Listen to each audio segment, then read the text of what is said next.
To order. Julie, do you need to say anything about the recording rules or anything? The meeting is now being recorded. Everyone should stay on mute unless you're speaking, and I reserve the right to kick you out at any time if you're doing anything inappropriate, which I don't expect, but you're all set. Okay. All right, and I'm going to welcome the guests and the members of the Conservation Advisory Council that are here are Emily Hauser, me, the chair, Kevin McAvoy, the secretary, Sebastian Pilateri, and we have Julie Noble as the sustainability coordinator. And then as our guests, we have Jess Kuonen and Anita Collins, and we will have Susan Winchell Sweeney from the Bar GIS as soon as she can get back on. We hope. And so Anita and Jess are attending as potential new members. So is there any comment from the guests at this time? Public comment. Sorry. Okay. Not really, just here to observe and see how things are run around these parts. Okay. Thank you. And then are there any modifications to the agenda? The agenda, does anyone not have an agenda? Okay. Let's just do a sound check. Susan, are you able to hear us?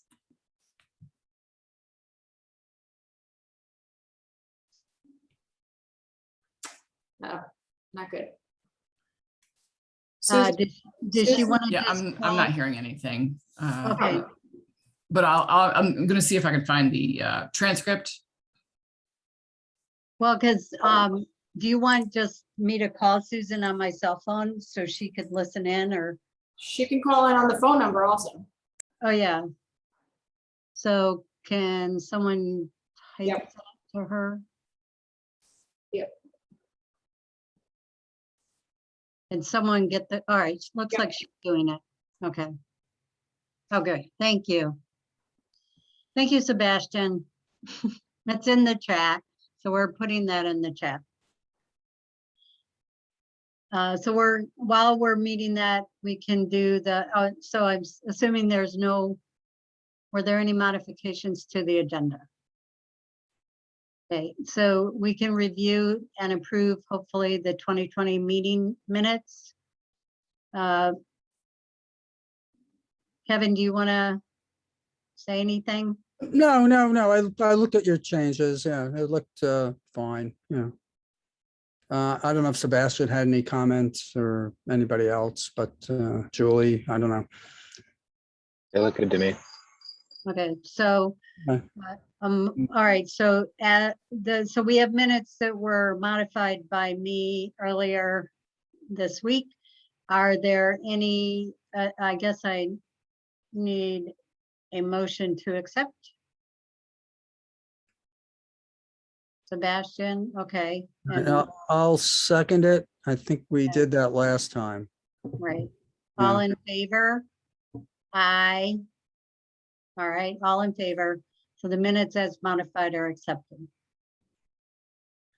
Okay, so we're gonna have old business starting with smoke if Susan is available. Susan, have you tried to call in? We can, okay. I'm gonna skip I'm gonna go on to something else and we'll come back to that. Okay, open space planning, Norwalk, Connecticut Urban Conservation Mapping Project. We were all supposed to take a look at this, and I guess we were going to discuss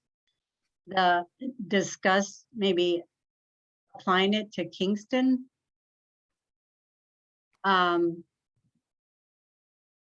so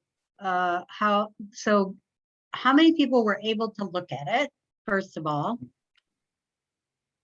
Sebastian, were you able to? Okay. Julie? Yeah, okay. Would it help if I brought it up?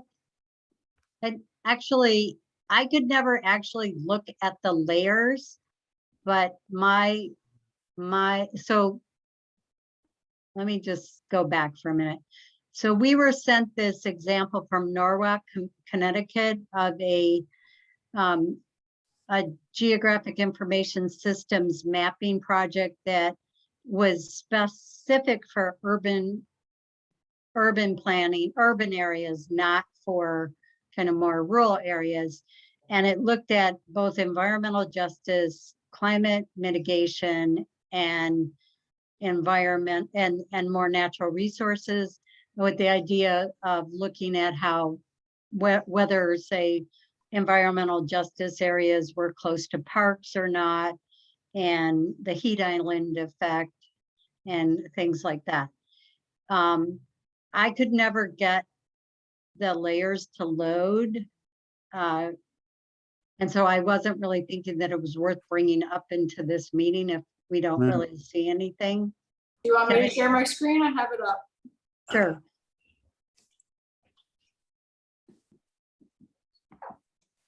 Okay. Yeah. So here's the layers on the, if this is the website, it's highstead.maps.arcgis.com. Actually, I'll put it in the chat. Mhm.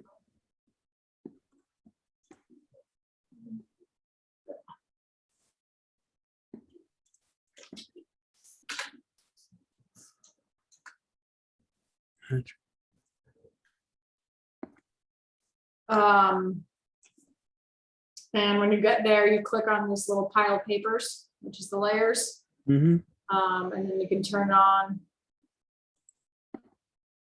the different layers. So like priority land for conservation.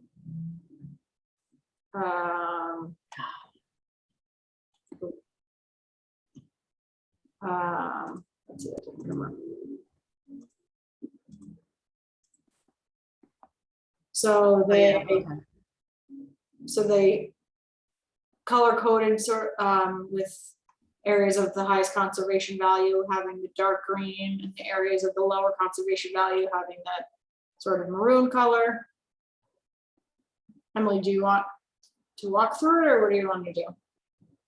Why don't you just show one more, like the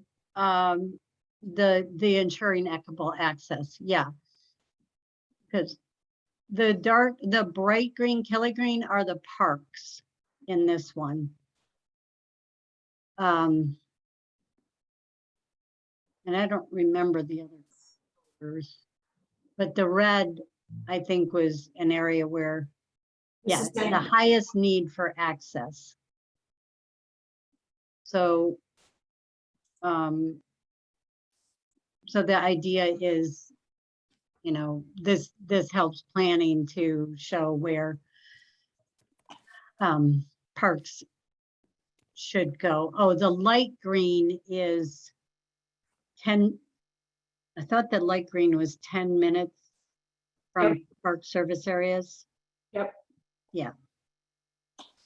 So you can see the bright green and then the light green surrounding that.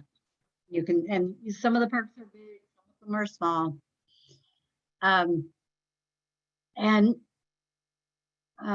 So does anyone have any just questions on what they're showing there?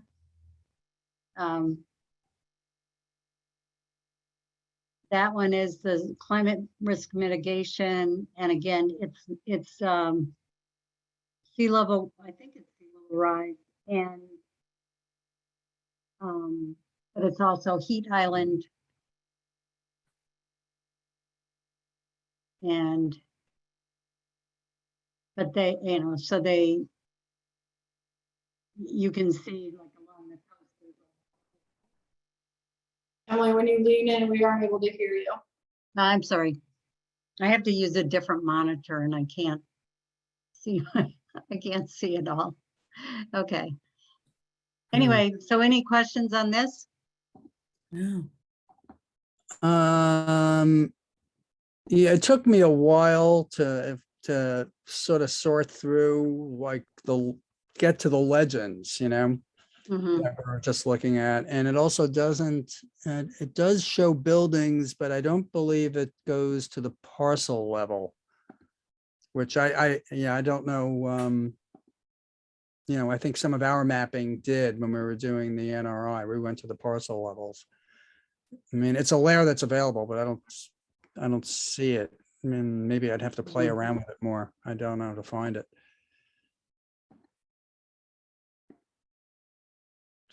No, I don't see it. But in any event, yeah. Yeah, it's interesting, but it takes a little getting used to just sort out what they're doing, or it did for me anyway. Right. I think though, what Oh, there's a parcel. There it is. Parcels. Okay, so forget that. I retract that. I found it. That's an example of what I was going through though, like searching for this stuff. And yeah, Mhm. yeah. Okay, parcels are there. Okay, all good. So my impression about this is that we have all the data to do something like this. We basically would just need to, we may need to get some more climate mitigation information and potentially upload more environmental justice. But it seems like if we wanted to do this, it would just be taking the geographic information data that we already have and looking at it in a different way.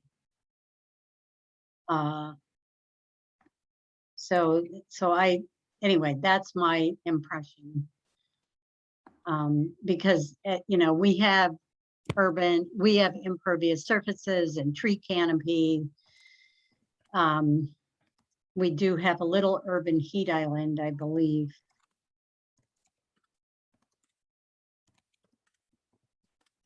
Yeah, we have urban heat island. Yeah. So the question, would we want to, would it be worthwhile to look at it in this way as opposed to the other ways that we already have? So for those of you on the call, we have a pretty extensive geographic information system that is part of our natural resources inventory. So we have actual maps, but we also have are able to bring it up in a map in a mapping situation like this. But we also have static maps. So it would be a matter of yeah, I like adding more of this kind of public health information and so on that we don't have. Who would the target audience be for online mapper? I think it would be us. And city Yeah. staff. I mean, city staff, yeah. To look for health and wellness and integrate with other park programs and with pedestrian safety and trails and those kind of things. Yeah, I mean, from a staff perspective, it would be very helpful. Mhm. So we would, I assume that if we wanted to do this, we'd have to look for a grant, right? I would think it would be, how did you come about this? Did you know? No, I think that someone from the DEC sent it to me. I think it was Ingrid Heckel, but I'm not positive. Okay, and I mean, it would be helpful to understand. Well, it says it's an initiative of H2H. Right. That's Hudson to Housatonic. Right, so it would be interesting to understand how this was funded. Mhm. I mean, I don't know if all these things on the bottom mean anything. On the bottom where? Oh, This Uh, says Connecticut Deep is like this. I don't know what all that stuff means. that they're using Suffolk County, but that must be, maybe they have some. Yeah, I don't know. That's a good idea. I mean, I could try to figure that out. Yeah, I mean, it would be helpful if we got a grant to do it.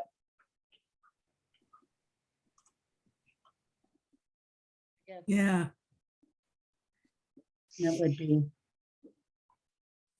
Susan has a note in the chat Yeah. saying that is simply credits from the base mapping. yeah, because NOAA and USGS and USDA and folks are all in there. Yeah. They'd be providing data. yeah, and I glanced, they have a 50-page book that goes with this, and I glanced through it.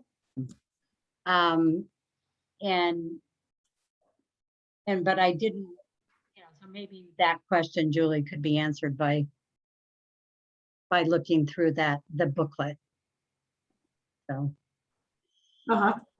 yeah. So, any other, the objective of bringing this up was just to see, if we wanted how this worked, and because we're an urban area, whether or not it would be applicable to us, and we can keep it on our agenda to think about whether or not we want to move ahead with it. Figuring out what kind of answers would get answered by this as opposed to the information we already have.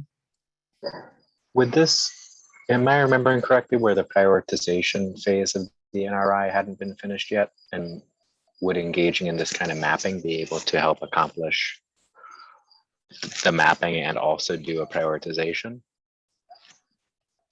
Well, we Yeah. applied for Hudson River Rescue Program funding to fund a community preservation plan, and in that plan, the prioritization would happen. But that proposal doesn't currently include mapping.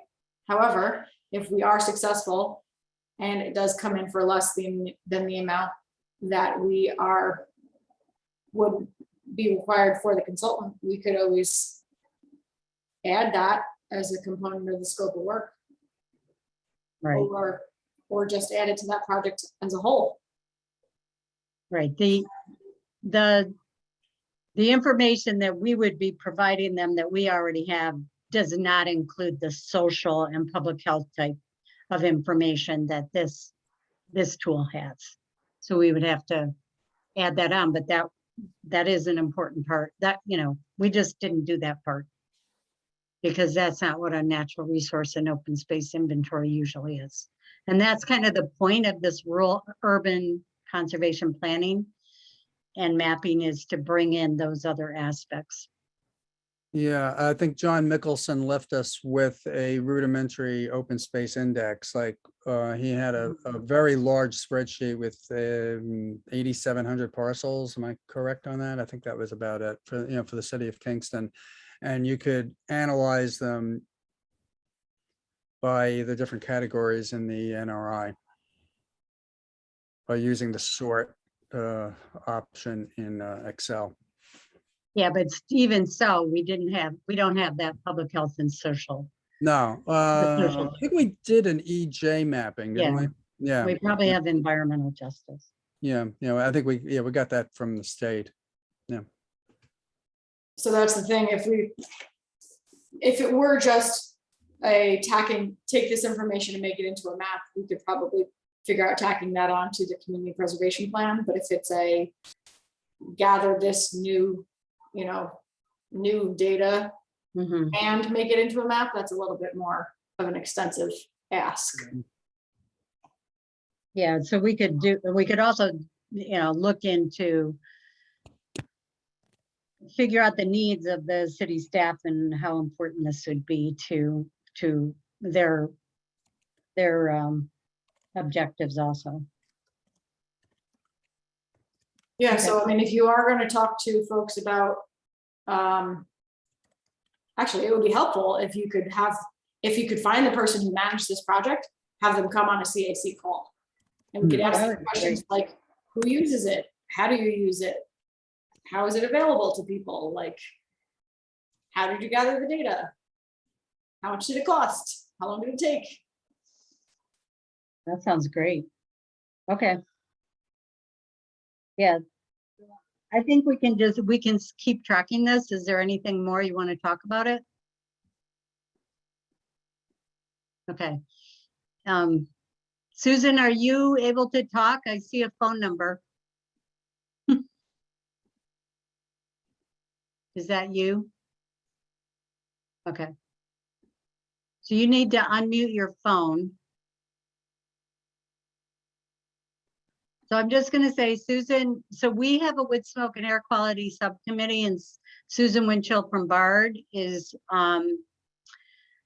BARD GIS for Environmental Justice is suggesting a project for us called the Smell Walk. Oh, jeez. There's something in the atmosphere. My So it's God, not- this Zoom call was having problems. Can you hear me? If I, Yes. okay, so, You have to have only one or the other on. So go ahead. can you hear me now? Yes. Yeah. Perfect. Okay, all right. So it seems that the computer's working with the audio going this way, but it's not working on the phone. What I'm proposing, and if I could share my screen really quickly too.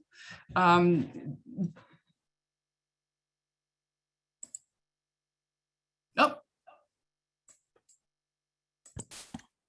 Okay.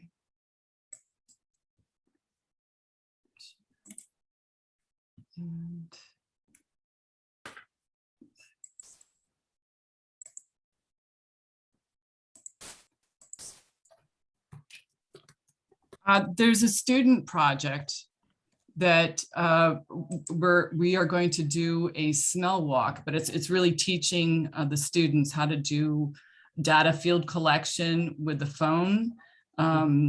There's this application called Survey 123, which the students will be preparing a survey and then going out and walking in Kingston. We have dates set tentatively, weather dependent, but Saturday, October 23rd, Monday, the 25th, and Wednesday, the 27th. I think we're only going to be doing 2 4-hour days. One of those days is a rain date.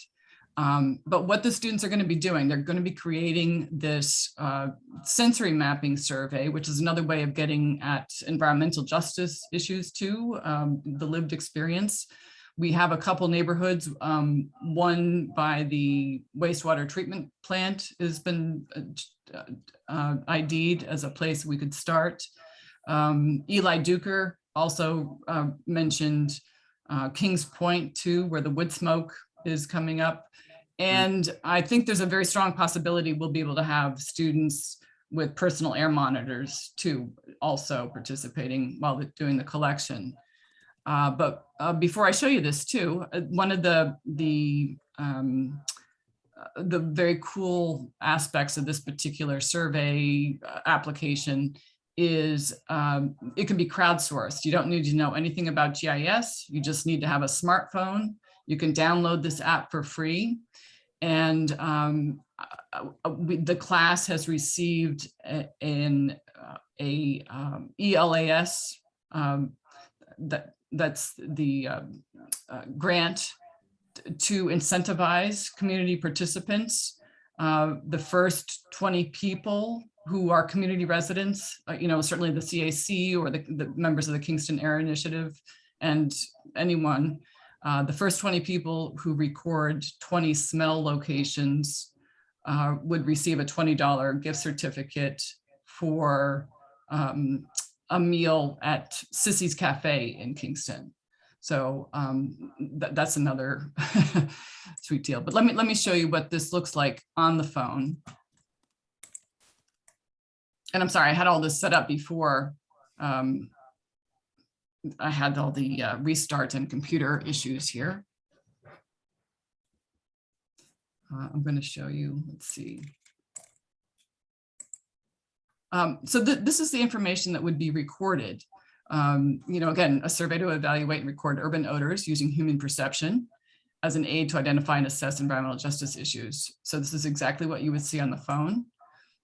People would stop at a location and record, click nature, food, animal, smoke, odor, but personal smoke, odor free, cleaning. These are you can see all the categories here. This is another field, but it is redundant. However, using this numeric system, the GIS can visualize things differently. So it's another way to visualize the data that requires this numeric code. We also can get a little bit more granular with the smell. If it's nature, you can record, is it floral, grass, soil, other, something like smoke, cigarette, cigar, cannabis, personal. What was most interesting too, I think, were, the emissions, vehicle exhaust, gasoline, oil, dust, mold, wood smoke, all of this. The odor intensity, and then a hedonic scale, how pleasant or unpleasant is the odor. And then any additional comments. And here's the part where the survey utilizes the GPS that's in a smartphone. All of that information would be recorded. Then a button is pushed here. You'd hit submit and you tap the map and it automatically shoots a point up into the cloud when you hit submit. And again, it's very cool and slick. You would add the data. I'm going to show you very quickly too what this looks like after a smell survey has been done.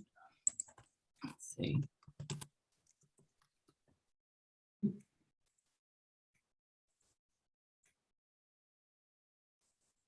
And again, I apologize for not having this.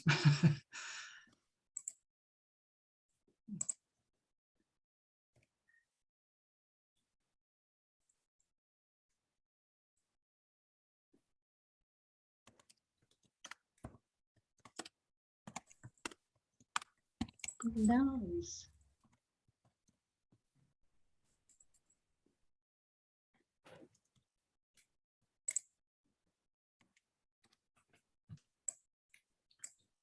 I did a smell walk back in May as a test case up near, this is the city of Albany.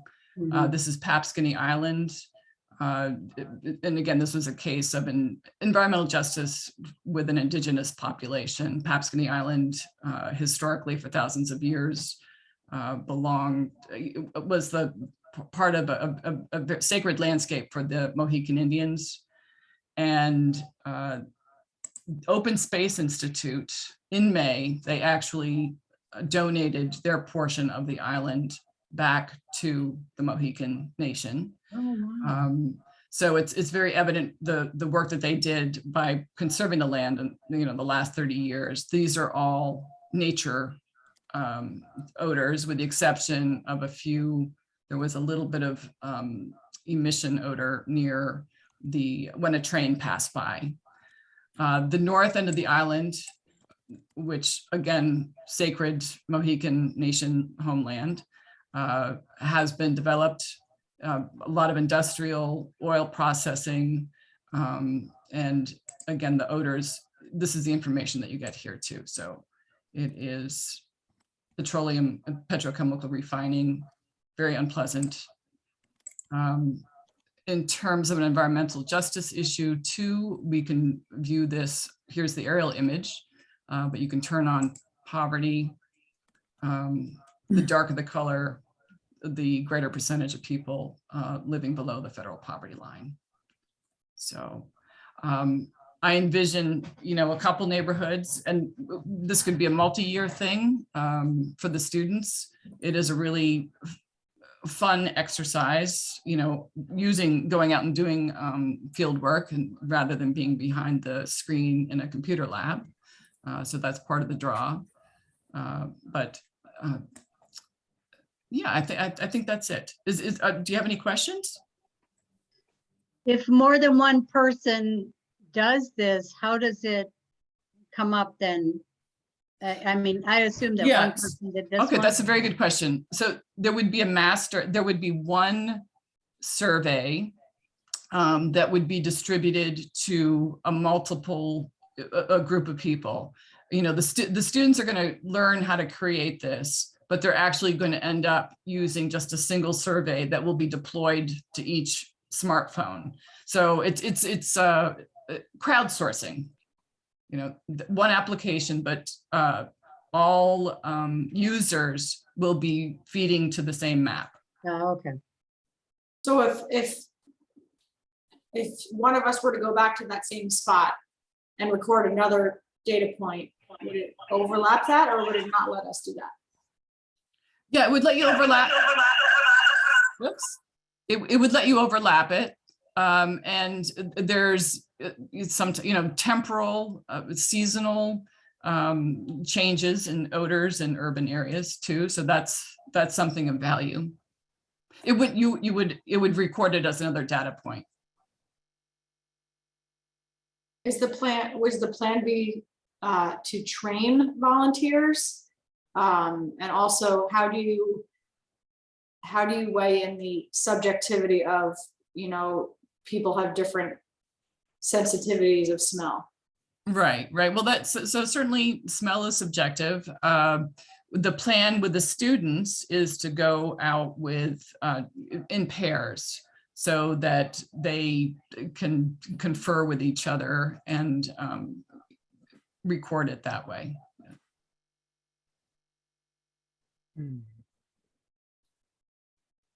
Oh, this is all very temporal, right? Yeah. Like one of the things that's in the news right now are the deer floating in different water bodies. And so that would be a temporal animal smell, I guess. Yeah, there is right. Or like if, I don't, it's the same thing, like the sewage treatment plant might have different days where it's different. It's yeah. And so how do you anticipate people using this, whether it's the CAC or anyone? Well, it may be something, because we can categorize Kingston by census tracts and, demographics, poverty, minority status.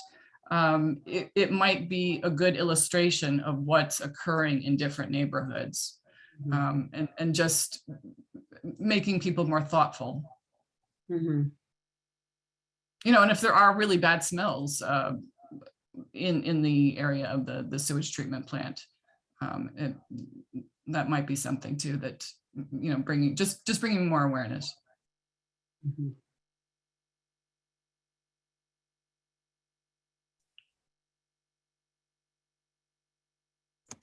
Now I can stop sharing my screen. Let's see. Are there any questions from anyone else? This is kind of unrelated, but I also noticed there was a storm drain survey.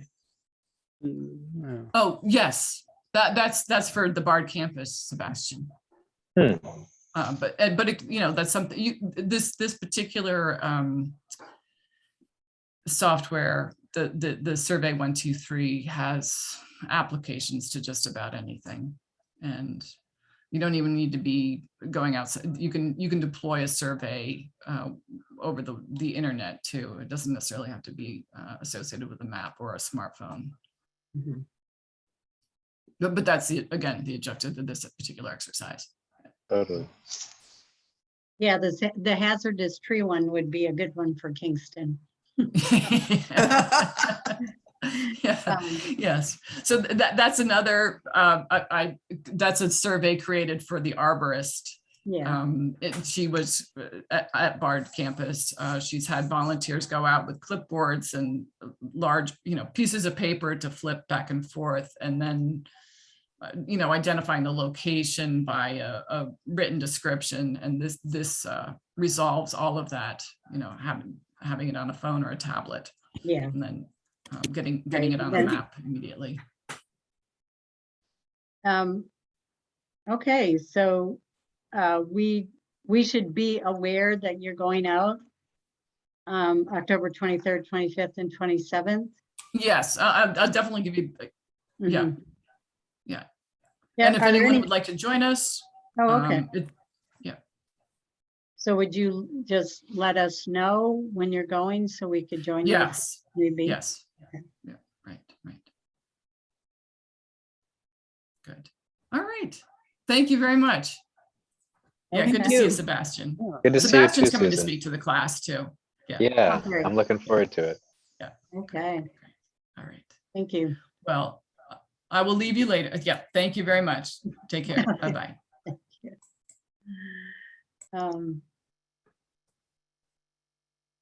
Okay, so now we're at water quality septic code review. I don't have any. I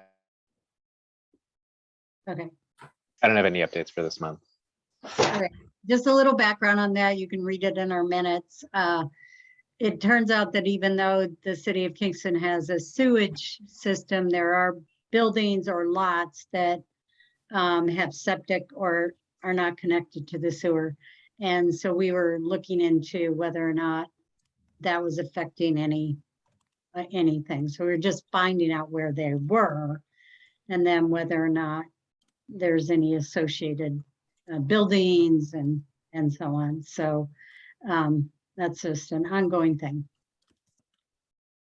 Okay, next is the CAC membership, and I guess I'll just talk for a minute. I have reached out to several people, and Jess and Anita are here as potential members. Does anyone else have anything to report? We also got an application from Ted All right, from the formerly of the Kingston Land Trust, now of Bard. oh, he's going to school at Bard? No, he's working at Bard. Oh, he's working at Bard, He cool, left the Land Trust. okay. But he still lives in Kingston, so he submitted an application. Yeah, and I reviewed a lot of, like what's been going on recently, and he's familiar with a lot of it already Mhm. through the land trust. So when you get the applications, does the mayor send them off to us or whoever receives those? So they go into the communications office directly to Summer Smith. Summer sends them to whoever the chair or the staff liaison is. Typically the staff Okay. liaison, but for me it was the chair, to review. And then typically then that person would be invited to come to a meeting and make sure that they think everything's okay, and or meet with the chair or meet with Mhm. staff, ask questions, and then typically the chair will make a recommendation to the mayor on either for or either declining or approving this person. And then the mayor will take the action from there, which is either appointing them or not. So since we already got Ted's, are we supposed to talk about that, or do we just, how does that work for Ted? So since Ted did submit a formal application, typically we would discuss it. And like in the past, what's happened is the person would come to a meeting, we would kind of hear from them a little bit. We would ask them, when we were having in-person meetings, we'd ask them to leave the room for a few minutes. We would kind of have Mhm. about them, and then they would come back in. In this case, I think a discussion is appropriate. And then I think a recommendation for or against would be appropriate. But I also think it would be appropriate to wait for him to come to the meeting and see what he thinks. I would tend towards, this is a very, very, very small board right now, and the more folks we can get, the better. Just my own 2 cents. I've worked with Ted on many, many, many projects, and I would from my perspective, gladly endorse him to be a part of the CAC. I would say the same thing. I worked with him since, throughout the time period he was at the land trust, very closely. So, yeah, I mean, it was a real loss for him to leave the land trust. So, yeah. Yeah, I It think was the a real gain if you had him here. Yeah, I think the CAC could benefit, and the city would benefit largely from having him on this council for the open space part of it, for the community preservation plan part of it. He's not a one-hit wonder, he's doesn't have any agenda that I know of. He's very well-rounded, he's well-versed, he's personable, he's professional. Clearly worked with the city and the players for a long time. And he took a job. He's not in school at Bard. So he's going to be around for a while. Okay, Yeah. hopefully. And He lives in Kingston and he works at Bard and no longer works for the land trust. and he would not be a connection to the land trust. Kevin can still be that liaison type. Yeah, he would have no connection to the land trust formally. Right. But he just has the institutional memory and the Yes, understanding of the city of Kingston Yeah. land and open space. And do you think he needs to attend a meeting? Yeah, I guess it depends on how much Kevin has debriefed him. I mean, he's worked with us for a long time. I mean, like, he hasn't worked with the CAC particularly, but I don't know, Kevin, I guess you should speak to that. well, let me think. What were some of the projects he was on? Where we sort of were revolving, attending the Rondout meetings. Sometimes several of us would attend, but sometimes it'd just be Ted, sometimes it would just be me, sometimes it would be one of the other board members. He was working on attending a lot of the meetings on the zoning. So, I mean, he was pretty well versed in that. Then, the farm-based code thing that's coming up. A lot with the open space plan and the natural resource inventory. He'd reviewed that thoroughly. He's got so many different talents. I mean, when he first came to the land trust, he was just hired, I think, just to be an administrator. And he quickly became like the operations manager. Okay. I also think that the role that he took is in environmental Yeah, something. I think he's like this sustainability guy, something. I don't remember the yeah, title. he's doing support work for students in the sustainability program. Yeah. Okay. Okay, so I would like to suggest that we recommend it to the mayor unless, yeah, and just move ahead. Yeah, I thought he was We have going to to be vote? on this, but well, I know he had called me over the weekend and he was with a group of Bard students in Brooklyn. And I'm not sure if they're back or they're still down in Brooklyn or what they're doing. So that could be why he's not here. I don't know. I'd have to Yeah. ask him, but yeah, I had discussed, we had discussed that he would sit in on this meeting. But and he's aware of what we do. So, Yeah. Yeah, he was also aware of the air quality wood smoke thing as well. That had been discussed over on, with the land trust people as well. So yeah, he was Right. aware of that. So can we so do we have to vote? I'm sorry, we don't do this very much, so that's why. Yeah, I mean, I wouldn't hurt. All right. So, do we have to have a first? All right, I recommend that we invite him, that we recommend him. I want to vote to make a recommendation to the mayor to appoint Ted Grease. So Second. he's gonna second it. I'm not sure I can make the motion, but You can make the motion. okay. So all in favor? Aye. All right, three, all in favor. Okay, So And you then should I just will- take the email that I sent you, forward that to the mayor and tell them that you voted Okay. tonight. then does it just go to the mayor or does it go to Summer? The mayor is fine. All right, great.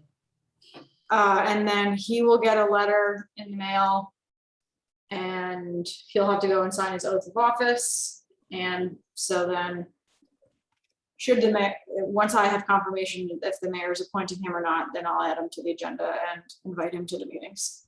Okay.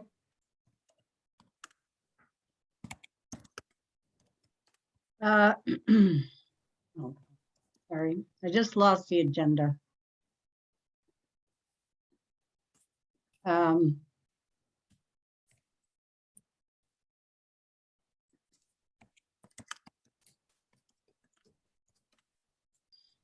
City plan review, okay. The city plan review is on Engage Kingston. We're going to talk about Midtown parking lot green infrastructure, the Flatbush Foxhole, and the pedestrian bike master plan. So we actually have some comments for the Midtown parking lot infrastructure. Sebastian wrote it up and I made some comments. And we basically think the 3 parking lots that they're going to change and make, put in some green infrastructure and some plantings and so on. We think it's a good idea. And I guess, but we are recommending that there might be some co-location of recreational facilities like basketball courts in some of the areas.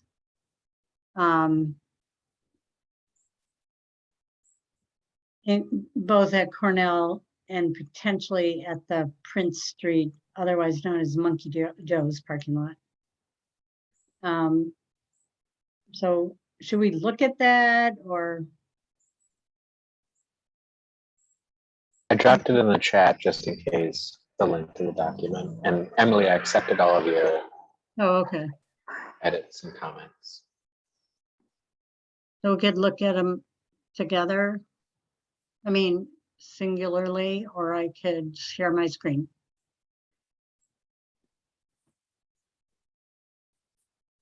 Okay, Julie, do you want to share your screen or do you want me to, or?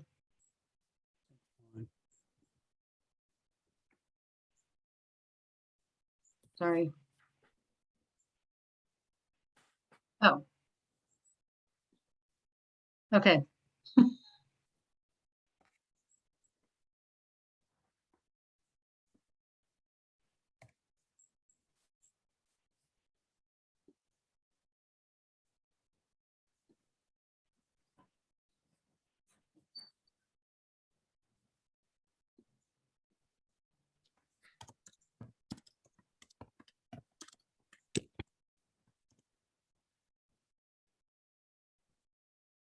Can you just capitalize the use of Midtown?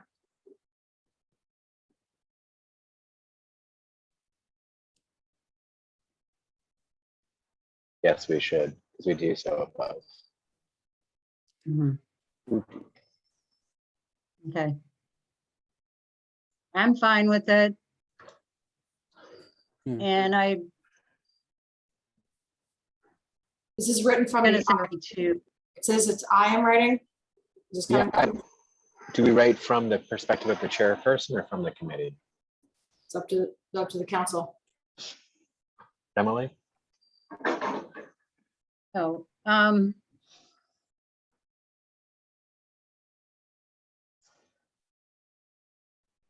I think it should come out from everyone, but I can sign it. And add your names. Yeah, okay. And I mean, so the body of the language is fine, and then we just need to address it to the person it's going to. Yes. So, I would suggest using this exact title in the Mhm. letter. And you're gonna send the letter to John Schultes. Which is here.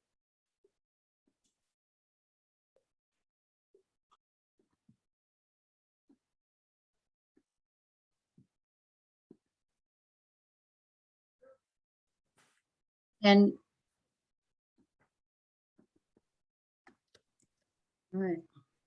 Okay, so can I have a recommendation for that?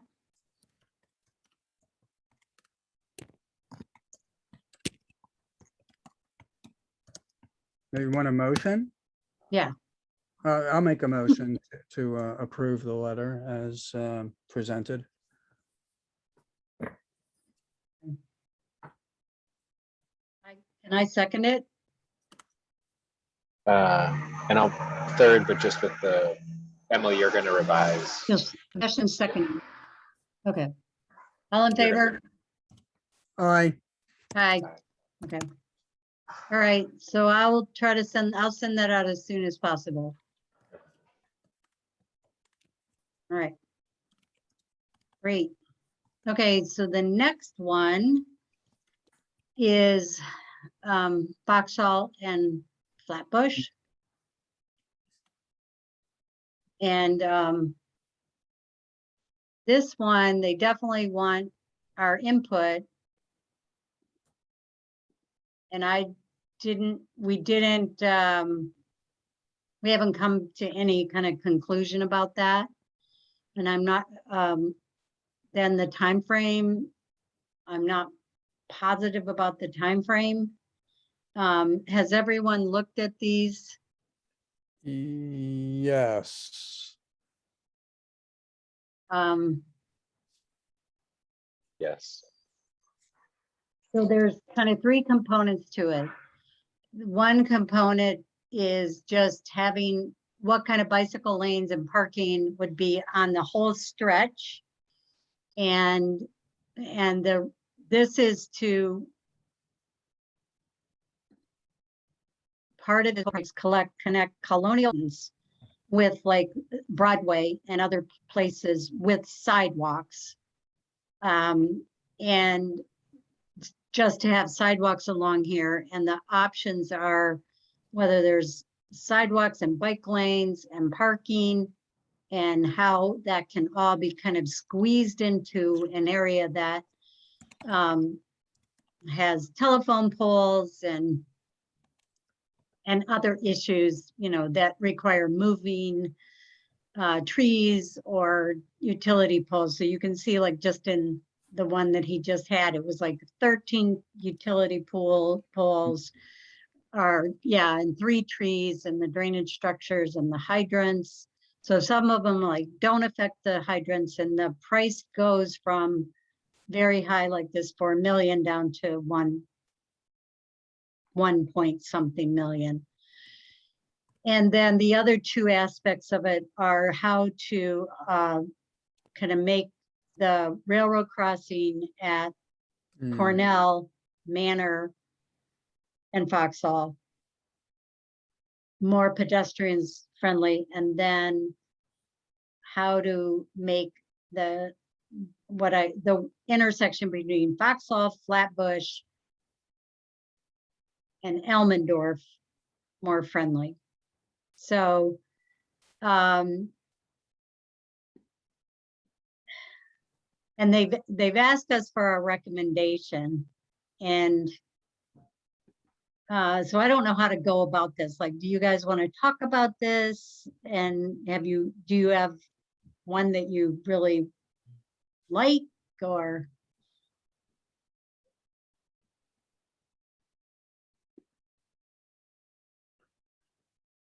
I think the 2 intersections are the easiest to do. What I don't understand is what they mean by one-way traffic at Elmendorf.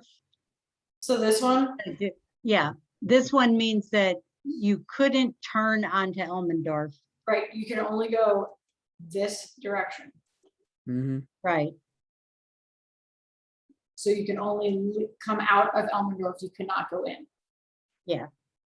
And And there's another alternative that's only in and not out. but they're, yes, but they are never doing anything like rerouting I don't know how, like, what if they made everyone turn left and kind of go around? You cut out, you're cutting in and out. Oh, sorry. There's still really, the weird part is when you're coming from Kentucky Fried Chicken on Foxhole Mhm. and they're squeezing to a turning lane and a straight lane in there. And they haven't really solved that. This is the way it is right now, though. Yeah, it is. And then when you cross into Foxhole or cross in, it's very tight. Yeah,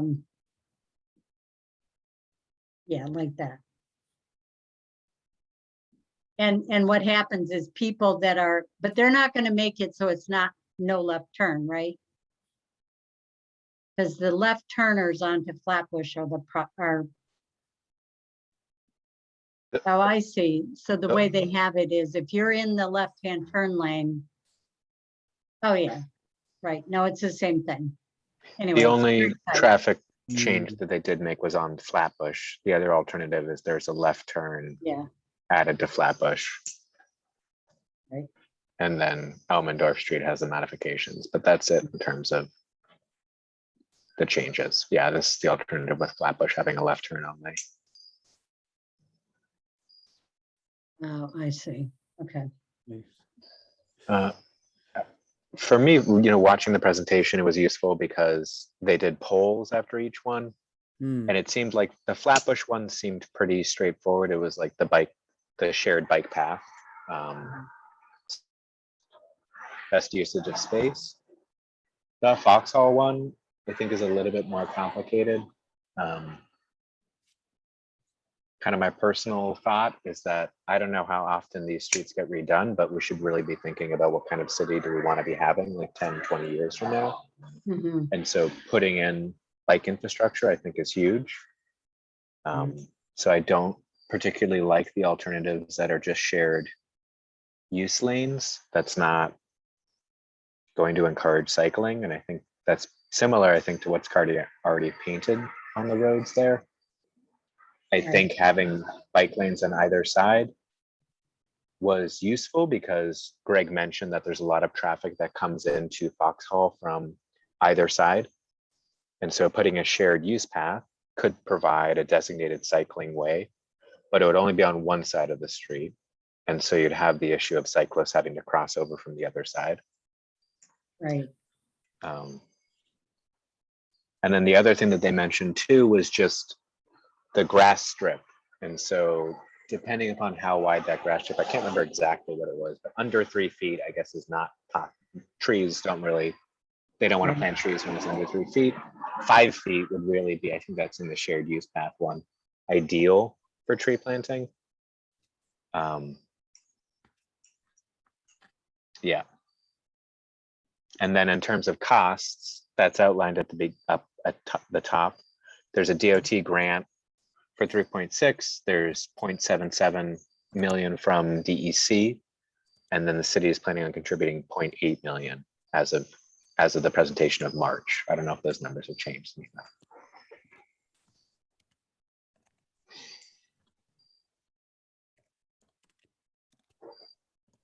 And then I guess one more point was just the first point here of the scenarios in which the car lanes are the narrowest can be beneficial for pedestrians and cyclists because it is kind of a natural traffic calming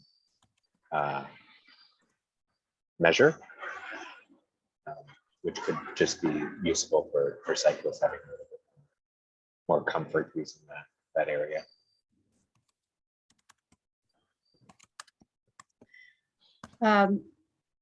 I agree that you shouldn't be designing roads around parking, but how does you accommodate the stores and restaurants? Because another thing is that the stores and restaurants shouldn't have to put their own parking lots in. And so if they're expected to park on the street, where are they going to park?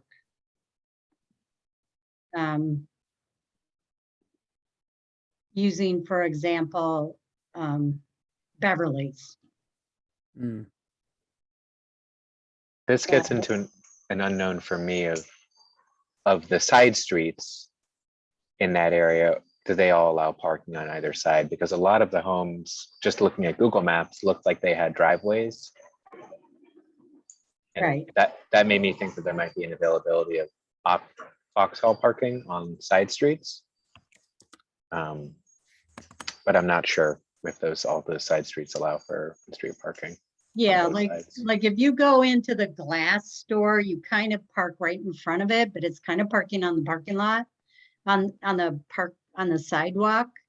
And people are not going to go to that store if they have to walk 2 blocks to bring their plate of glass. So parking on the street's pretty important for a company like that. And also, when you get up to the hospital, the high school and the hospital patrons both park on Foxhole all day long. So how would that change their ability to park, or, and do we care? I was gonna So, say, don't they have the parking lot that's right at, what is it? I can't remember the name of the street, but where the Standard is. And Foxhole, isn't that parking lot dedicated to the hospital? no, the hospitals, no, that is not a hospital parking lot. That's the medical building. And the people that work at the hospital actually get bused over from over by the high school, the post office, and New York City DEP on Smith Avenue, about 4 blocks away. So the people that don't want to do that, they park on Foxhole.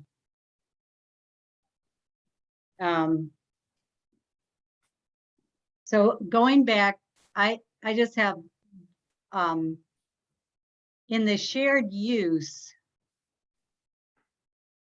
does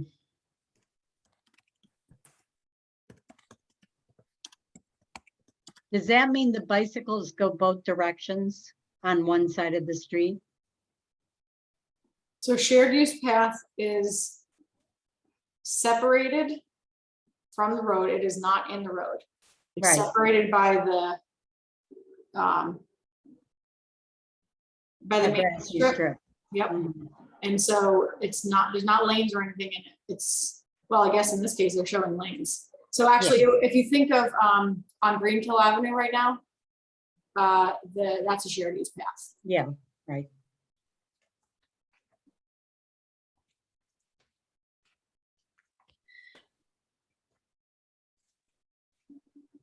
Yeah.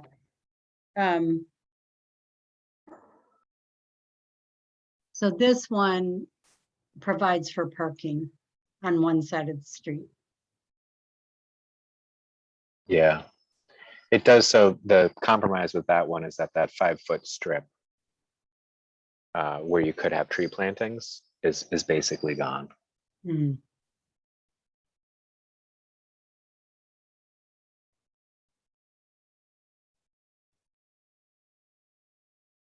So Sebastian, was there one that everyone liked on the survey when they had the meeting? I can't remember offhand. I noted one for Flatbush Alternative 2. That was definitely the most popular one with the shared use lanes, or excuse me, the cycle track. For Foxhole, I can't remember. Are these numbered?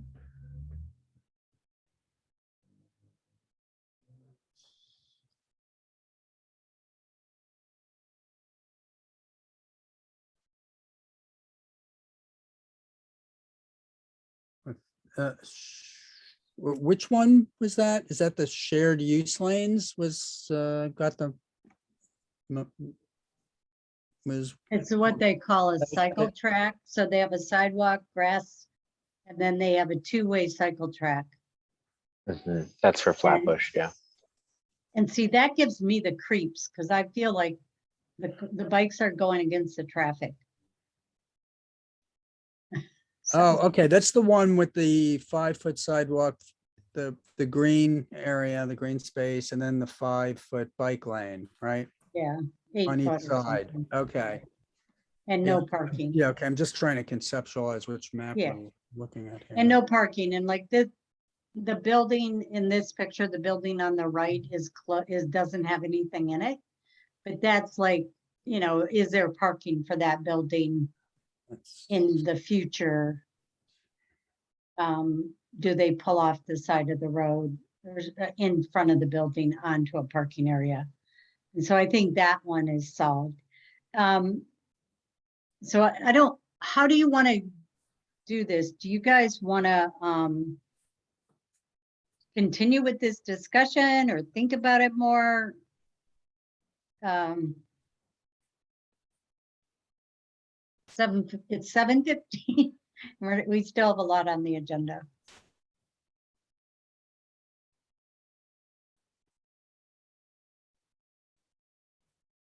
I'm happy to push till next month. I don't know, they finished the presentation, and Julie, I don't know if there's been an update since March, but the survey is closed online, I think. Right. So is there a deadline for getting in if we did want to submit comments? Julie, do you know if there's a deadline coming up that we should be aware of? Oh, Thank you, great. Julie. Well, we What's it should go say? ahead and do that. July 2021. So we should try to, We missed that. Nothing's yeah. built yet, so I don't know that it's ever too late. Okay. yeah, the question is, are we going to come to a conclusion or are we going to just want to put in our own comments separately? Mhm. Because I think, I mean, we could just go through them and say yes or no, and there's only 3 of us.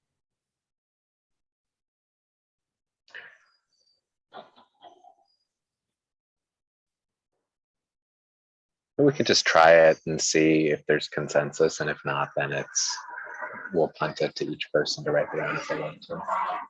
That sounds good to me. The other thing that I would like to suggest if we're sending a letter in is that I feel like one of the important users of this are the high school. And I'm wondering if they have been surveyed specifically, the high school students. And we could just ask them to do that. Yeah, I don't know the answer to that. I know that when we had a staff advisory committee meeting on this. And I did make a recommendation that a specific meeting with business owners on Foxhole should be held. I don't know if that happened or not. You know, as Emily pointed out, there are businesses, it's not the entirety of Foxhole that has parking, but the areas that people park, there's cars all the time. And what does this mean to them? So, and I don't know what the outreach has been to the students. So, but Greg Krupp is the project manager on this project. Okay, yeah. And they said during the presentation that they're going to send out surveys to residents in the area, but they're not going to go door to door necessarily. And he didn't say at that time if there was going to be specific outreach to high school students. Someone did ask the question specifically about going door to door in the neighborhood. And so that's what he was responding to. Yeah, because that's the important part of that is that they aren't in the neighborhood. They aren't on that street, but they could walk, say, from Roosevelt or any of the area around in that area around Roosevelt to the high school. And what would make it easier? What would really so I think we should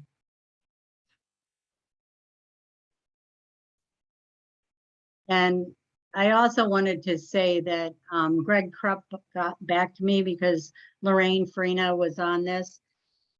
And he did say to email him directly and that he doesn't really need us as a membership. The project advisory committee is probably only going to meet one more time before construction. So if they need more feedback and analysis, then they would come back to the CAC to join in that advisory committee. So I Yeah. think we should get we should try to get let's try to come to a conclusion.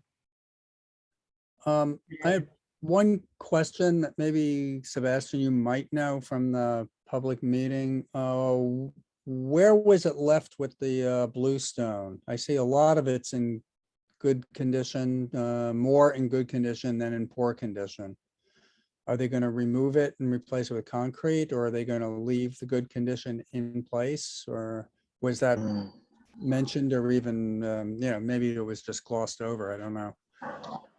I can't remember. Somebody asked about if there is a cultural consideration for Bluestone, and they said because it's not a historic district, Right. there isn't. But Julie, do you know of anything about the Bluestone? I can't remember. Yeah. I have some feedback on that. Oh, okay. For the pedestrian, one thing I read today, they did talk about it, that they are going to, it's going to be a consideration of whether or not it'll be fixed or replaced on how pedestrian friendly they can make it. And they would definitely work on it in, if it's in a historic district. And I think that was in the part on the pedestrian and bicycle friendly, not in this one. Yeah, they did cover footage. They were like 700 feet is just bad. Yeah, right. And then like right. 1,700 or 1,500 is good condition. Yeah, yeah, right. I see that. I was just wondering if they made a recommendation on what's in good condition. I imagine the poor condition they're, not so interested in, because they're trying to improve, not leave, a defective situation or a tripping hazard. Yeah, because they need. This came up at the sidewalk task force at some point as well. Yeah. That's where they made the determination. It was only if it was historic, either in front of a landmark or in a landmark district, that they would keep it. Mhm. But then Lynn Woods apparently didn't, I know she did not attend that meeting, but if you recall that, she commented on Henry Street that they were removing the good bluestone. They were planning to do that. So, Right.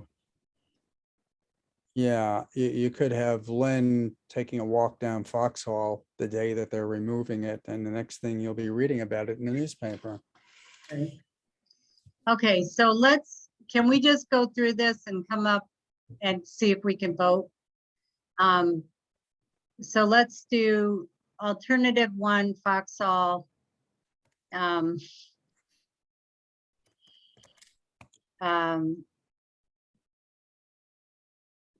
Is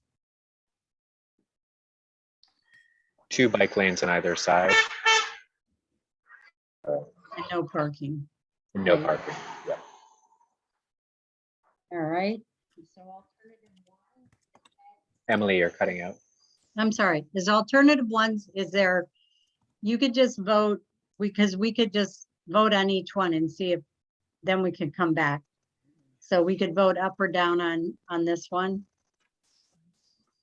I'll just say I'm Okay. for alternative 1 or 4, probably.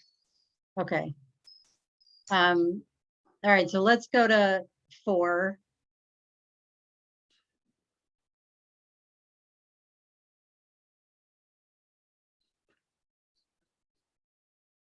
Not again, so you're saying no parking. Unfortunately, I don't know. Yeah. Yeah. Because I'm thinking about tree cover, and that's the benefit of alternative 4 is that has a 5-foot buffer Mhm. Yeah. where you can get tree plantings along the side of the road. And that's where I'm coming from. Yeah. Yeah.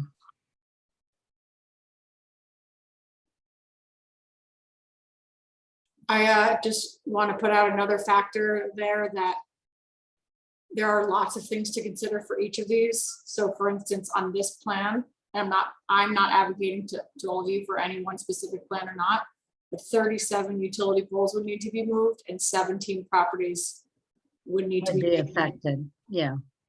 would need to be it. Hmm. Hmm. And 16 trees would be impacted. Right.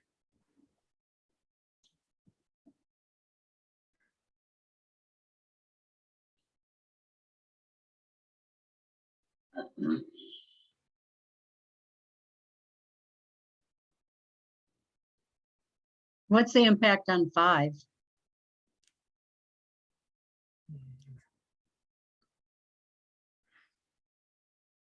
It doesn't show up.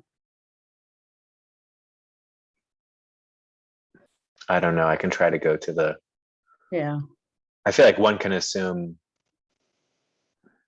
it's basically everything that the alternative 4 was, except for instead of the grass strip, it's an extra lane Oh, of yeah. parking.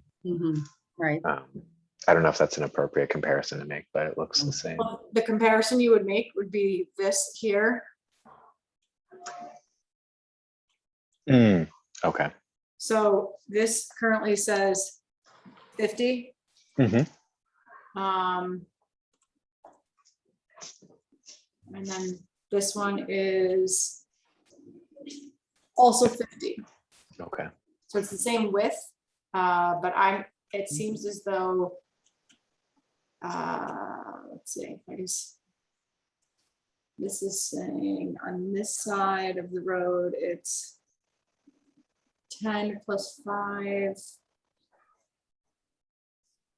8 plus 7. Yeah. 15, 15. So here it goes 5, 3, 12, 12, 7, 8. Here it goes 5, 3, 12, 12, 5. Mhm. Yeah, it's all really making a big, huge change to the utility poles. Yeah. Which if they buried them, that would be, Hmm. that would be one thing, then you wouldn't have to worry about it. Right? Are they talking about burying them? So, I feel like we're not gonna come to a decision tonight. You're cutting out. I'm worried that we're not gonna come to a decision tonight. And that it's getting late. Okay. So I think we should table this. Yeah, I Does anyone agree. have an objection? No, that seems all Okay. right. All right. All right, and I can think about how we could come to a conclusion. So, Yeah. um, Do we think we were going All to try right, to put and something in then- for the October meeting though? Or no? yes, Yes. Okay. we would need to, yes. So for the October meeting, there's no need to talk about Midtown parking lots anymore, right? Right. But I will add Mhm. Flatbush and Foxhole and then determine what we need to do on Yep. pedestrian bike master plan. Cool. Mhm. Thank you. And then the pedestrian bike master plan is just saying they're doing this, and it didn't seem to me there was much we had to say about it at this point. Was that anyone else's impression? I've Yeah. got impression from Emily Flynn, yeah, as Yep. well. This is an FYI at this Yeah. point. Yeah, so we just have to watch it. Okay. So we want me to keep it on the agenda for next month too? Yep. And for the other old business, Ulster County Housing Development Corporation and Golden Hill Development, I haven't seen anything new from that. No.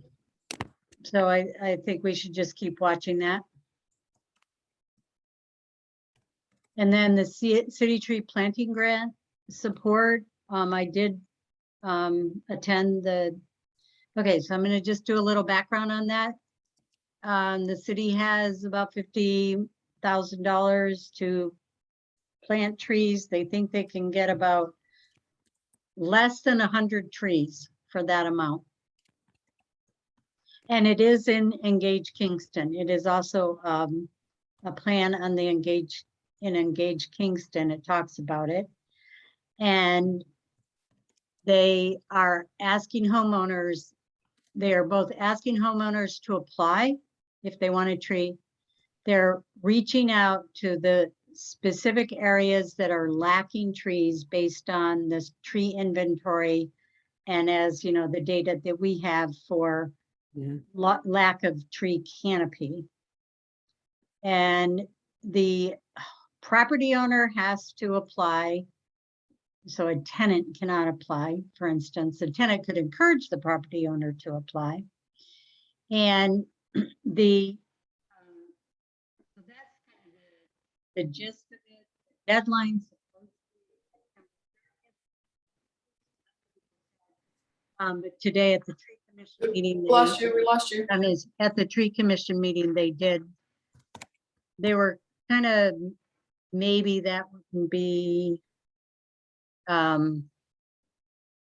hard and fast rule, but they are thinking of planting some this year, not next year, because they could still get them in apparently. And they are working, so they have prioritized some areas, so they're working with some specific homeowners. By they, I mean the planning department. The commissioners have agreed, some of them, to kind of promote this. And the promotion is a flyer that has kind of an example plus the application. And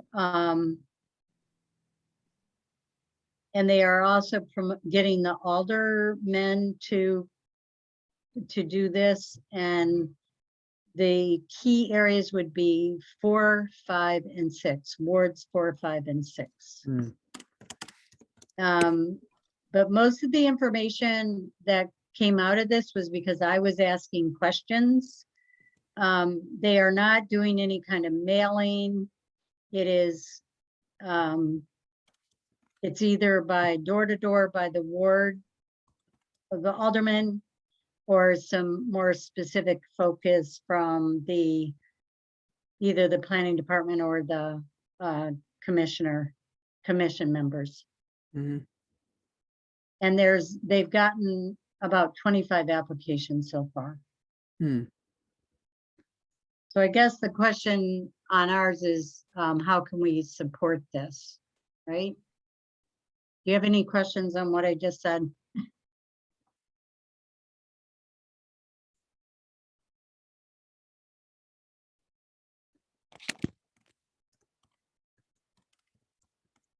And so, my other question was, well, are you prioritizing, or is it first come, first serve?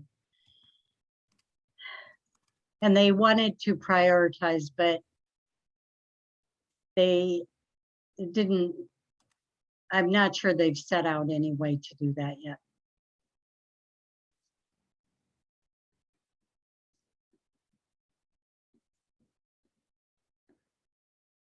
So it seems to me the way that we could support it is by contacting our own aldermen or applications in various places that we go. Does anyone else have any other ideas? Looks like it's on a fairly short time frame at this point. Did I see a September 30th deadline? Yes, and when I brought that up, I said, oh, so in 2 weeks you're supposed to have the applications, and she said it seemed like there might be a little bit of flexibility in that. But they would need to change that. Yeah. Yeah.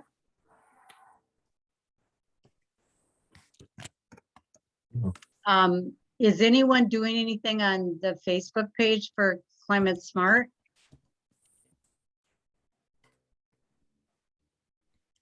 Yeah, it's posted pretty regularly. Okay, I can have the administrator do it. I mean, I did send it to my Climate Smart distribution list, which has hundreds of people on it, and Climate Smart Commission and CAC and my friends Forsyth Nature Center Board. yeah, But I can have it posted on Climate Smart Facebook. Yeah. I mean, I could try to reach, I could ask Rebecca if for Kingston citizens, maybe to send out a blast. The other thing I'm thinking, all the red dots, all of these dots are the priority areas. I'm trying to look at the tree inventory and where they're prioritizing. Hmm. Is that right? Yes, but they have to find willing homeowners. So I guess one of the things they could actually do is on this Engage Kingston is actually show some maps, Yeah, I think we could. you know, so they like this example here is Pine Grove. And Pine Grove just got brand new ones, but yeah, something like that would be amazing. So, Well, I might try and look for my neighborhood. I might try and just go print out a bunch of these applications and just try to go door to door and see if people might be willing. I don't know how else to go about this. I don't either. I think mailing to the property owners would be great, but if we can't do that, then it's door to door. Yeah, it doesn't look as And I think you might be able to get paper copies if you don't want to print them out yourself okay. from Suzanne, but it's probably whatever's fast. But that, you know, and then posting them, like someone's posting them at the Y, but looks like the library would be a good place to post. But Yeah. other than that, there's no real public places to post.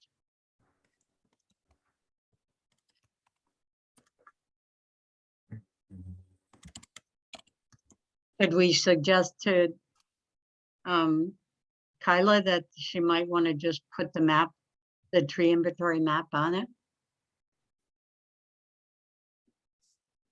Yeah, I mean, I clicked on this here. Oh, So, that's where it is. That's where it comes up. yep. Yeah.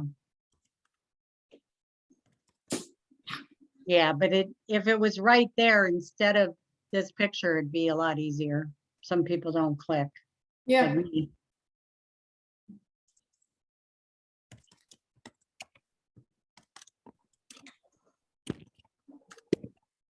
Okay.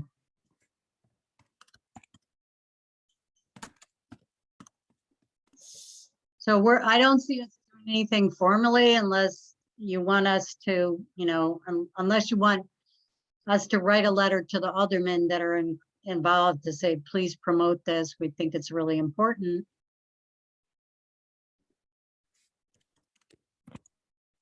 That's wards 4, 5, and 6, right? Yeah. Hmm.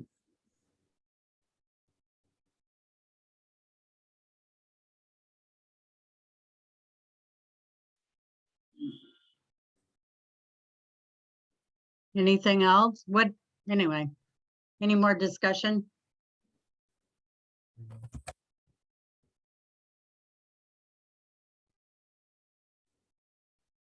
Actually, I like the idea of talking to sending a letter to the alder people.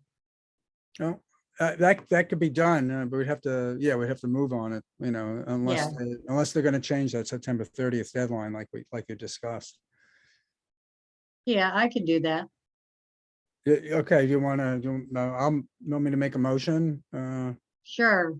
Motion to send a letter to the older persons in wards 4, 5, and 6 regarding this tree planting. Mm-hmm. Okay. Motion is on the floor. Okay, second. Second. Okay, all in favor? Aye. All right, so I'll try to do this Saturday. Okay. All right, so next item. Anything more on that? Next item is communications.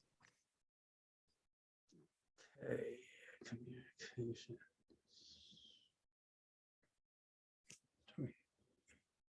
Did we have under communications? Yes, Julie has one. Okay. yep. There was a communication from the New York State Association of Conservation Commissions. There's going to be a couple things. There's going to be a state NISAC conference, and all CAC members are invited to attend. It is virtual. It is October 5th, 14th, 15th, and 16th. Wait, no, the 21st, 22nd, 23rd. Hold on. I'll check that. I think I Is might. it all day or in the evening or what? Well, I don't actually have those details yet. It's the 21st, 22nd, and 23rd. I don't have those exact details yet. I'm not on the planning committee. I do know that I am presenting at least once on a Friday at 8 and once on Friday at 2. So it goes at least from 8 to 3 on Friday. I'm not sure of the rest of it. 1st to 24th, right? What's that? 21st to 24th? Yes, Yeah, okay, yeah, I got that too. and it's free. Yeah, So I'm sure since it's virtual, it could be a, check-in for certain, check the calendar on that. certain, Right, you could attend whatever you're working and the on. ones that you want to, right? Yeah, that's So, 21st. I mean, it's designed just for CACs. I highly recommend Yeah. that you register and take a look. Yeah, You I'm gonna only do go to that. one of the classes.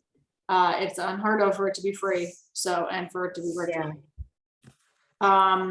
But the other communication was that, actually, I will share it. I don't know if I emailed it to everybody. You did. Oh, I did. The tell other everybody. one was about what paying our dues. Can you Yeah. do- Yes. Yep, I saw that. So the CAC doesn't have a budget, but if the CAC is interested in becoming or paying for membership, I could find it out of my sustainability budget.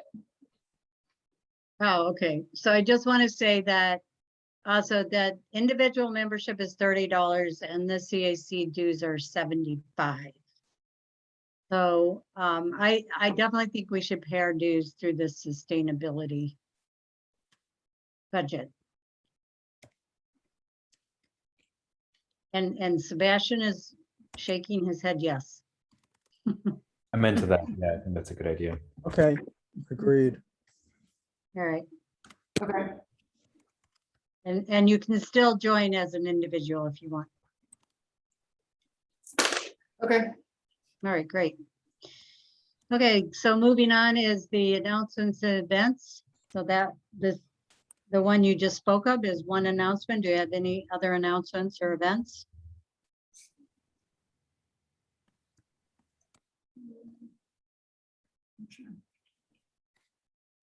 All right, moving on, reports and updates. Let me see, complete streets. We don't have a liaison right now. Okay, so we'll skip that one. Planning board liaison, Kevin Yeah, McAvoy. we have 2 projects to look at this month. 65, 85 East Strand will be back Ooh, under a new owner. I looked to see if they'd had any update on project materials, and I didn't see one. So I'll have to contact Suzanne and find out what the story is. I mean, we may want to resubmit that sea level rise letter that we had sent a while back. I don't know. We could discuss that at the appropriate time, but I'll contact Suzanne and see what the story is on this. The second one, is the Hudson Valley Housing Development Fund Company. That's I think I got that right. It's Peg O'Leary, for those of you that remember her. She's back. And that's been tied up with the county eminent domain proceeding, which we may have touched upon last month. Where she's at this point, when I spoke to Dennis Doyle, they were trying to settle that case and just close it out. I haven't spoken to Dennis yet. I did check the county the court calendar, and it looked like something was before the judge, whether it's a settlement or an order against her. And, there's a motion pending to close the case out. She has a separate lawsuit against the hotel, the Best Western, claiming she has the right to use their driveway as access to the project. So that may be what's on the agenda for the planning board. And Dennis has discussed that with Suzanne already. And my understanding is that the county was taking a pretty dim view of that approach. Okay, It's so wait, both just a minute. These are both on the planning board agendas? both of them are on the planning board agenda. Yeah, let me. Okay, and so. But just for- materials are not available presently. And updates on materials aren't there. What's the date of the planning board? That would be, I believe it's Monday, the 20th, isn't it? Yes, Monday, the 20th, 6 PM. So that's, okay, so just for our guests' information, Dennis Doyle is the head of the county planning department, Suzanne Cahill is the head of the city planning department. And Peggy Leary is the property owner at. You're in and out, Emily. Oh, sorry, Hudson Valley Housing, which is kind of behind Hurley Avenue. It's kind of behind the Best Western. It's kind of hard to show where it is, but both of these are in floodplains. And both the East Strand. So the East Strand is across from it's the grassy lawn across from the Hudson River Maritime Museum, and they plan to put in a mixed use. And all we got them to do was to raise it 1 foot above the floodplain. So I agree that. Still substantial. Yeah, yes. So I think we should resend the letter. I think it would be a good idea. Wait, on 6585? Yeah. That's for a special permit renewal. That's what they're going for. What does that mean? Well, they were granted approval on this already, but they the owner left town and sold the project. So they have a new owner now, and the new owner wants to renew the permit to construct the mixed use building. So, so does it hurt to just inform the new owner that we had concerns about the floodplain? We probably should. Yeah, we probably should. Whether they're gonna listen or not, it's another story, but we probably should, But do we send it to the planning board or to the owner? Oh, I think it should go to the planning board because they're gonna rule on the special permit renewal. Okay, On the other project, well, wait, let's just oh, finish this one because yeah, I need to okay. know what to do. okay. I'm not sure I have the letter, I'm pretty so sure. Julie could send it to me, and then would I send it, or Julie, I would send it? Okay. So I just need the letter. Is everyone okay with that? Yeah, we want to do that by acclamation. Yeah, we're yeah, doing it okay. by acclamation, and Okay. Sebastian just said yes. Okay. All right, the next one is the Hudson Valley. The next one, it's under old business and it doesn't appear like I think it's gonna have to come back because they have court cases and court dates in November on the lawsuit with the hotel. So this could, I don't know what she's doing, just don't know. It may be premature to make comments on this. One is this big parcel here. You can see the hotel to the right. And for everybody's information, we have made comments in the past on several occasions on this particular project about specific to the seniors being cited in the floodplain. Yeah, because it's a senior housing project. Yeah. So do you think we should do we should just watch this? Oh, I am watching it. Yeah. Yeah. It affects the rail trail specifically. I don't know if I made that clear enough. That's what the eminent domain proceeding is about, is the county wants the rail trail. And yeah, they're condemning an easement for the rail trail, which means she can't use that as an access road. Maybe for emergency use, like for an ambulance or fire or something like this, police or what have you, but not as a regular entrance. Mhm. So she needs a regular entrance. She cannot cross the Catskill Mountain Railroad because the county won't let her. They told her no on that. So where she started looking around and she found some old approval at the planning board and some kind of a lot line adjustment involving the hotel and this previous owner of the her parcel. And it's a long convoluted story, so let's not go into it, but Yeah. she's okay. claiming she has the right to use the hotel's driveway. Yeah. And All right. So yeah. you're gonna watch that? Oh, yeah, I'm watching it. Yeah. Okay. So do you want me to put 6585 or Hurley Avenue on next month's agenda on the actual old business?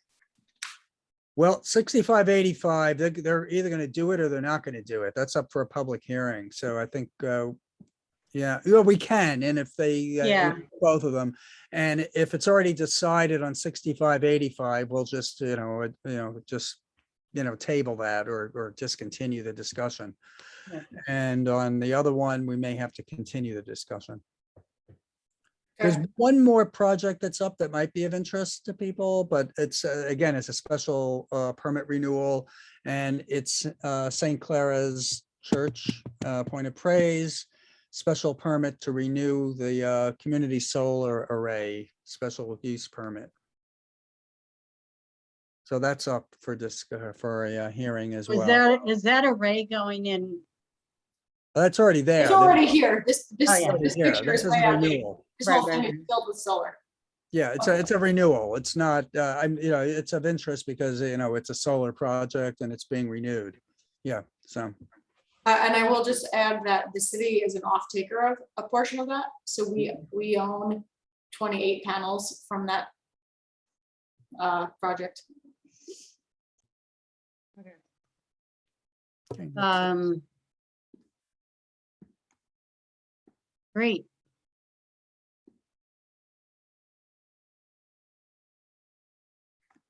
Thanks for showing all that on the screens, Julie. Okay, public safety, Michelle isn't here. Does anyone else have anything to say on public safety? Just that during the presentation on Foxhole and Flatbush, they mentioned that the Common Council is going to be looking into potentially lowering speed limits in certain parts of the city. I don't know. I think they were looking into the feasibility of being able to do that. I don't know where it was, but I thought it would be an interesting point to follow up with Michelle with to see what's been done in that regard. Sure, yes, the Public Safety Committee is the one that the CAC reports to. And Michelle Hurst is the other woman who is our liaison. She sometimes comes to our meetings. And then one of us tries to get there and report back. And right now Kevin's been trying to do that. yeah, my problem is I have Climate Smart the same Yeah. time, and it's like by the time you get there, they've just moved right along, and you're not on the agenda anymore. Yeah, so let me know if you need me to attend. I just need a reminder. Okay, zoning committee, Kevin. Yeah, there is activity on this. There's a meeting on Monday. I think, Emily, I think you had an invite and. I got an invite. Does You got anyone an else need it? invite. And I plan to go. It's like 2:00 in the afternoon. Yeah, I plan to go too. So, yeah, 2 to 3:30. There's also a second meeting, which I don't think any of us were invited to, which is more for community, people who've been engaged in the community, such as Kingston Citizens. I think Tanya Garment received this on behalf of Kingston Citizens, and Anthony Tampone Jr. received it. He attended the kickoff meeting.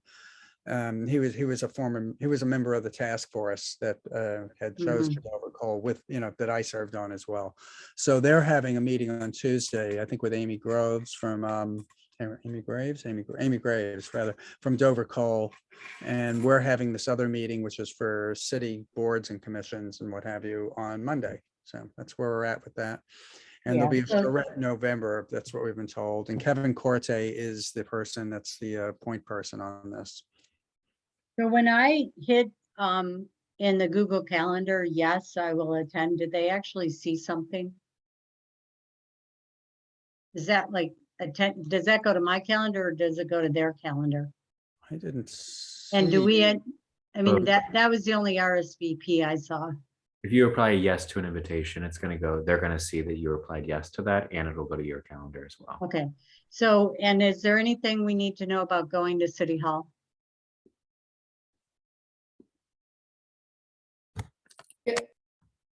Yes, you need to wear a mask and you need to sign in when you get there. Okay. And so a little background, Dover Coal got hired to do a new zoning, to have the zoning go along with the comprehensive plan that it is fairly new, and it will be form-based code. And so they're getting stakeholders together to find out our input, I guess. And what we're planning on having, the open space plan is part of the comprehensive plan, so we are hoping that they will be able to include the information, I guess. Yeah. Form-based code can really protect can have some good environmental results. Okay, so we're on there and they'll let us know. Yeah, I just want to make a note that the actual calendar invite says conference room 2, but the details are that it's actually conference room 1. It is not conference room 2. Yeah, that's what I thought. Yeah. It's conference But room I was hoping it would be in a bigger room than that anyway. I was hoping it would be in the council chambers, but It's not, according to the list that I see, the only non-staff members that are invited are the CAC, is the CAC. How about Tony Aguileras? He was invited, wasn't he? The ZBA. Oh, yes, yep, you're right. He was also on the zoning task force with me and Anthony. well, Okay, that's all they've reached out to? Yeah. Well, no, they reached out to Anthony, Tanya, somebody named Bob from the land bank, and I don't know who all else, for a meeting on Tuesday, I think at 3 p.m. or maybe 1 p.m. I don't know. I have to look and see what they sent me. They Kingston Citizens forwarded it to me. All right. Okay, so I'm planning to go to that. Right. And we'll see you there. Okay, Climate Smart Kingston, Kevin or Julie? Oh, I'd have to pull the minutes up for the, wait a second, we were not quite 100% prepared here. That was the July 28th meeting. Okay, okay. Yeah, I believe the key item there was the climate action plan update. That was, yeah, and Julie had provided an update for the commission. If we still have Jess Cronin on here, she was, yeah, she's part of the climate. Oh, yeah, Smart right. as well. So I'm not sure if she's still present, but she was definitely part of that group, or still is. Yeah, meeting of the project advisory committee is expected in September. Julie, is that still on? the project advisory committee is going to meet in October. The date has not been determined yet. And there's gonna be a Okay. public meeting in November to present the draft. Okay, so we moved everything back a month, because I Yes. think at that point, we were September, October, and now we're October, November. Okay. Let's see what the next thing was. I think we had some long discussions on refrigerants. Appliance disposal was discussed, and then updates of what they're calling Freon these days. The Freon company now makes something called R410A, I believe. addition to the old R22.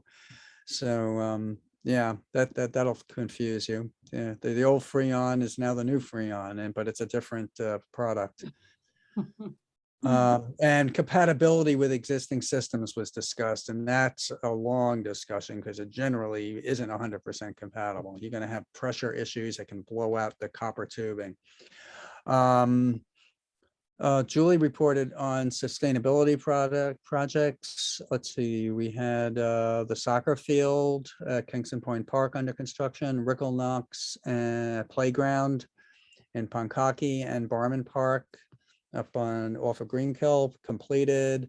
EV parking stations, the legislation was approved, which I think we already knew that here, didn't we? I think we covered that and we reviewed that in August. The same with anti-idling and the changes that were made in the language. Melissa Ayasheta reported that on the Repair Cafe maybe picking up. I don't have the information on that though. I saw it on Facebook. I saw it Okay, I'm not somewhere. on Facebook. I'd have to see if she actually sent an email. She and I did, missed I can tell you, because that would be an Okay. announcement. Yeah, yeah. What day is that? If you know.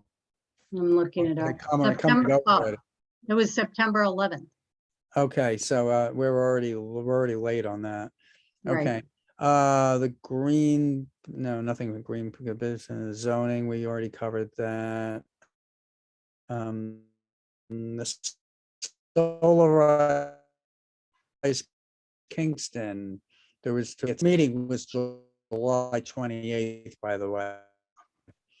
And yeah, we sent letters in on this CFA, support letters for CFA, and I think that pretty much covers it for that particular meeting, unless Julie has something else to report. That's good. Okay, the Ulster County Environmental Management Council, we met the same day as Clement Smart. And I would say that two things like popped out. Well, first of all, of course, Amanda Laval no longer is the head of the Department of the Environment. She went over to the Planning Department. And so Nick Havosa is the acting department head. And but she's going to be attending the EMC meetings. Amanda will be attending the EMC meetings as a representative to the planning department. So we haven't lost that connection completely, but that was a big change. And we didn't have a presentation, but we did learn more about the deer that are dying. And apparently in the city of Kingston, the city DPW is picking up the deer that are dying from the disease that I can't remember what it's called. I'm sorry. So, senior moment. Does anyone have any comment on that? Not on the deer. By any I chance? was, Yeah, go ahead. Go ahead. I was hearing that it was a fly or a mite or something that was getting in their lungs. Is that correct? It's, I know what Wasn't it is. specifically a disease? Or is it chronic Oh. wasting disease? It's not chronic wasting disease. Okay. It's a hemorrhagic disease. Yes, epizootic hemorrhagic disease. Thank you. Okay, I just pulled up the PR thing Right. from DC. Okay, let's note that. So, and there's a lot of talk on the social media about them because they go down to water bodies to cool off because they have high temperatures, and then they pass away. And many communities, individual property owners are trying to deal with the disposal of the bodies. Mm. So, okay, and then, so that's all I have from the EMC. And then from the tree commission, I did go to the tree commission. And there was a report of some gypsy moths,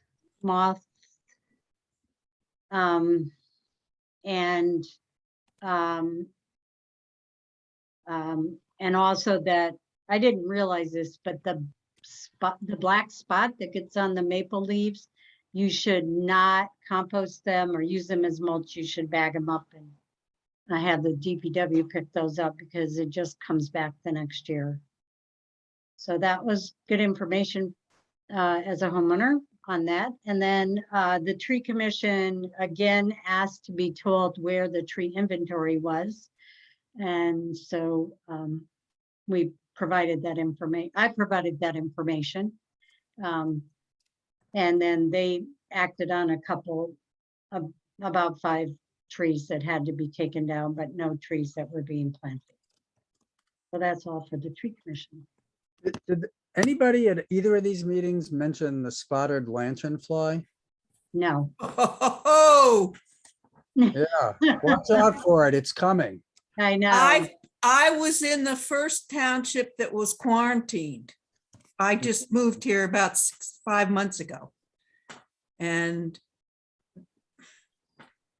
they can be nasty, but it seemed like I had 1 year that they were really heavy duty, and then they were gone, pretty much. And there's treatments that you can do to, anyway, they're not fun.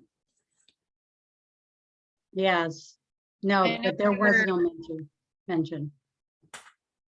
They were spotted in Highland on the side of the walkway of the Hudson. I'm at the CCE office, so I get the down low. So they're pretty much, Right. yeah. Oh, that's too close.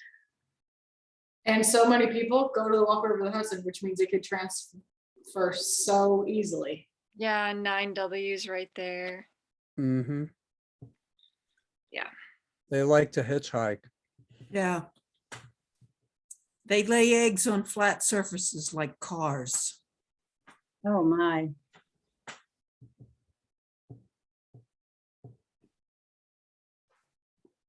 All right, so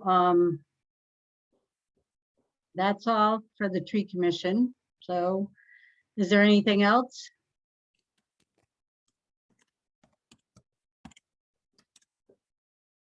Oh, and by the way, the gypsy moth was seen on Company Hill Path. Company Hill Path is what goes up from the end of West Strand. And it's a walkway. And has now since been removed. The gypsy moth had been removed. Yeah. Okay, so anyway, anything else? Okay, so I'm gonna send I'm gonna send a letter for the green infrastructure. I'm gonna send a letter to the Alder people and resend the letter for the Strand. Okay, so is there any public comment from our guests? Not, okay, great. Okay, motion to it. Can I have a motion to adjourn? A motion. Second from Sebastian. Okay, Okay. so it is 8:01. 2 hours. Okay. All right. So thank you very much. Okay. Thank you. And thank you all for coming. Yeah. Yeah.